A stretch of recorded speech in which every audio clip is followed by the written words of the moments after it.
बातम्या. आकाशवाणी नागपूर. धैर्यशील मेश्राम आपल्याला ठळक बातमी देत आहे.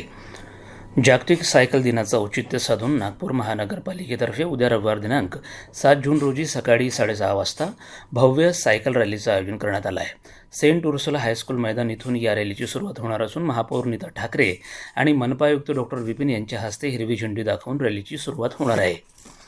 राष्ट्रसंत तुकडोजी महाराज नागपूर विद्यापीठाच्या ग्रंथालय आणि माहितीशास्त्र विभागामार्फत जागतिक पर्यावरण दिनानिमित्त वृक्षारोपण आणि रोप वाटप या कार्यक्रमाचं आयोजन करण्यात आलं आहे. कुलगुरू डॉक्टर मनाली क्षीरसागर यांच्या हस्ते वृक्षारोपण करण्यात आलं.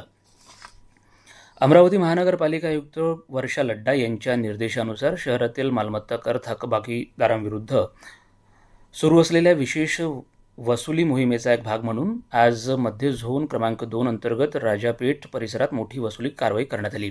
मालमत्ता कराची तब्बल 22,21,126 रुपये इतकी थकबाकी वसूल करण्यात आली असून ज्या मालमत्ताधारकांकडे मोठ्या प्रमाणात मालमत्ता कराची थकबाकी आहे त्यांनी तात्काळ थकबाकी कराराचा भरणा करावा, अन्यथा अशा थकबाकीदारांवर सीलिंग, जप्ती आणि इतर कठोर वसुली कारवाई करण्यात येतील असं महानगरपालिका प्रशासनाने स्पष्ट केलं आहे.